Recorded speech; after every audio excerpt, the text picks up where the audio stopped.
Hello, third grade squad, and welcome to your third virtual writing lesson. I am excited to continue on with informative writing. For today's lesson, you will need your computer, pencil and paper, and Google Classroom. So, what is informative writing? I'd like you to pause this video and come up with an answer. Yes, if you said informative writing is when an author researches a topic using many different sources to provide their readers with facts about a topic, you are correct.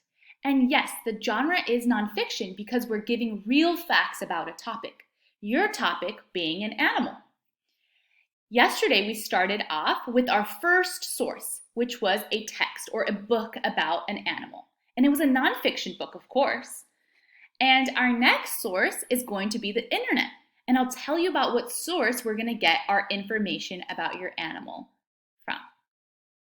But first, let's talk about big questions. So these are things that I want you to think about when you're writing your informative essay. What is research? Pause the video until you've decided.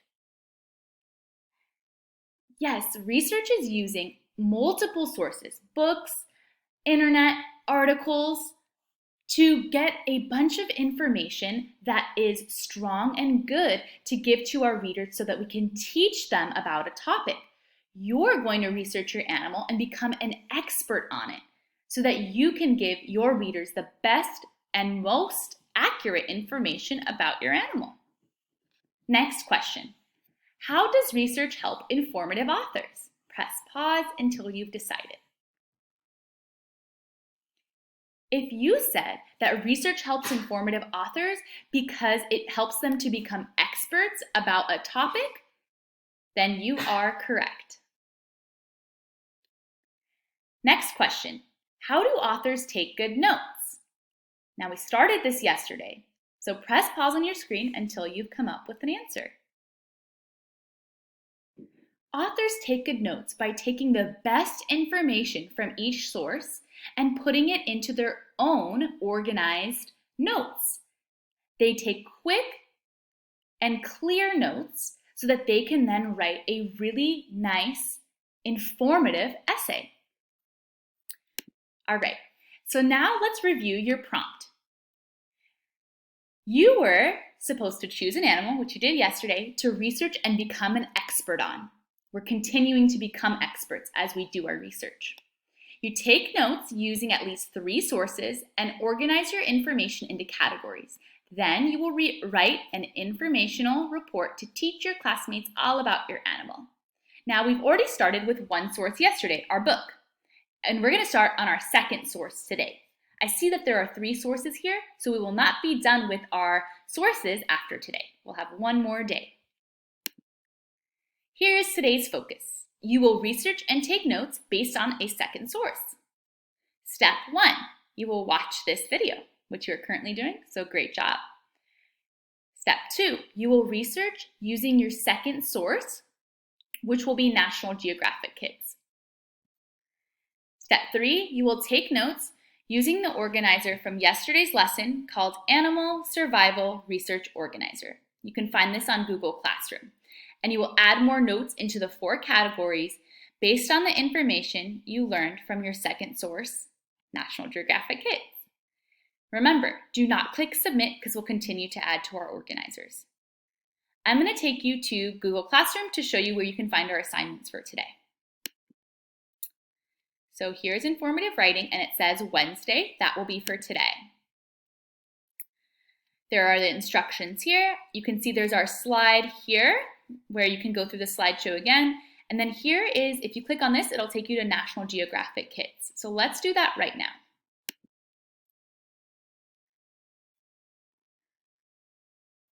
Here we go. So this is National Geographic Kids. So now when you're doing your research, you're gonna wanna make sure that you have this site open, but you also have your note taker or your graphic organizer from the day before. So here is mine. I've already filled it out based on the text I read yesterday about giraffes. As you can see, I added another place down here for other facts or fun facts, just in case some of my important information I learned does not fall into the 4 categories. You can do that as well. You might also notice that I couldn't find 2 bullet points about how giraffes act or behave. So I'm hoping to find that in my next source. So I have this open. Now I'm going to get out National Geographic, kids, and I'm going to search for giraffe. Oh, this is exciting. Okay, let's see what information I can find from this source. Oh, I see it says all results or articles. Articles would be great. I'd love to see some articles about that. Articles have really good, important facts. Welcome to the Giraffe Manor Resort in Nairobi, Kenya. Wacky Wednesday. African, I wonder what that's about. That looks like it's about giraffes as well. Uh-oh, this one is not about giraffes, so I'm not going to click that one. I can maybe research that on my own time. I'm going to go over here. I'm going to see if I can find any new facts to add to my organizer. Hi there. Oh, that's funny because the giraffe's so tall. So cute. Oh, okay. So I'm going to go through this and see where I can find some important information. I don't need to read the entire article because I have multiple articles that I want to read. I want to look here, like at the subheadings, to find out where I could find the information that best goes into my 4 categories. So I have appearance, diet, habitat, and behaviors. Okay, let's see. Gentle giants. Oh, I wonder, that kind of makes me think that it's going to tell me about their behavior because gentle is the way that they might act. Let's see. Rick Anderson, who runs the manor, says he's happy to stick his neck out for the giraffes, especially since only about 300 survive in Kenya. They are magnificent, gentle giants, he says. Guests would agree. Oh, great. So I can just add to their behaviors that they are gentle. So they're not aggressive animals. They're nice, calm, sweet, gentle animals. So I'll add that to my research. I feel like that's all really I'm going to take from this page. So I'm going to go back. I'm going to type in giraffes again because I'm not done with my research yet. I didn't find enough info. So I'm going to type in giraffes again. And maybe instead of pressing articles, I'll just go to all results. Oh, this first one looks like it has a lot of facts about the giraffe. So I'm going to click that one, and I'm going to read through here. Wow, can I get facts and information from an image? Yes, I can, because it is showing me in this image that the giraffes are eating from tall trees with their long tongues. Now, I feel like I found 2 things from that image. 1, that giraffes eat from tall trees, and 2, that they eat using their long tongues, their long black tongues. So I'm going to see if I can learn some more information before I go to my organizer first. Okay, I noticed as I'm scanning through this that this information I already have. I already have about how tall they can get, so I'm not going to add that. Average lifespan in the wild, 25 years. Let's see if I can add that to my fun facts. Oh, I already wrote that, so I don't need to write it again. Oops, let's go back here. Oh, wow. I'm noticing that giraffes live, so their habitat is in different parts of Africa. So let me go back to habitat. I wrote Kenya, Africa, but based on the information I just learned, they live in different parts of Africa, not just Kenya. So I'm going to write Africa here and then go back to here.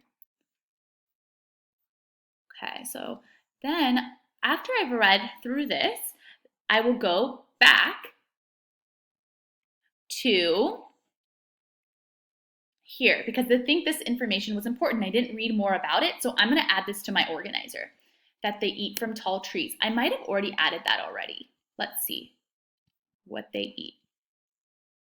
Grass and leaves from tall trees. Okay, I already wrote that part, but their behavior,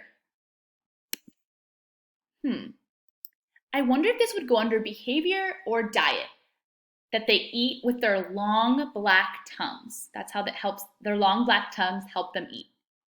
What do you think that would go under? Habitat or diet? Or sorry, not habitat or diet.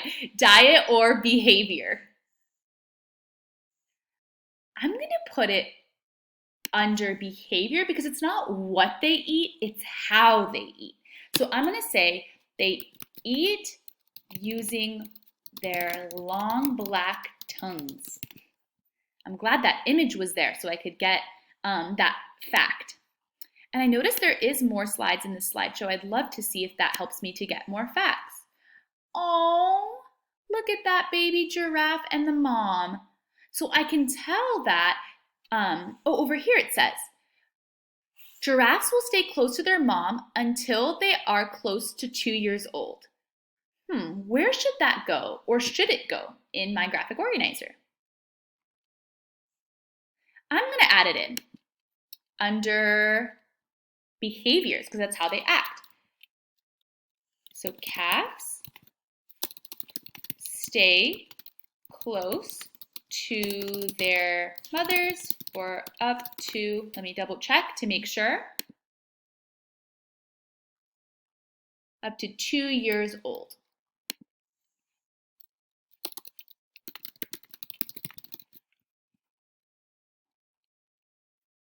All right, so I wouldn't be done right now. I would continue to work. So I'm going to continue to work on my own and add to my organizer while you do the same thing.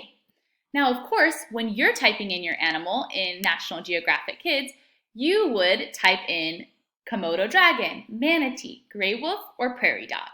Now, as you notice, I didn't just pick one article to read on there. I read multiple things about giraffes on there, and I'm going to continue to do more. Get the most information, soak up in all that important information from this site. Take as much as you can that is important and that you already haven't written. Okay, so it's time for you to read and take notes. Remember, you have the option one, to write the notes in your notebook first, like this, and then put them into Google Classroom, or option 2, type directly into Google Classroom just like I did. I would look at the site and then I would add to my organizer. Note, there are 4 categories with at least 3 bullet points now in each category. So you should try to have at least 3 in each. Sometimes you'll have more, and sometimes you won't have 3 because you'll need to do more research to find information about that category. And I've already done my example for you, so I hope you had a really great lesson, and I hope you have fun researching your animal and becoming experts on it. I am very excited to see all the research you've done so that I can also become an expert on your animal based on your research. All right, scholars, feel free to reach out to me with any questions you have about this lesson on Dojo. I am happy to help. Have a wonderful rest of your day. Bye-bye.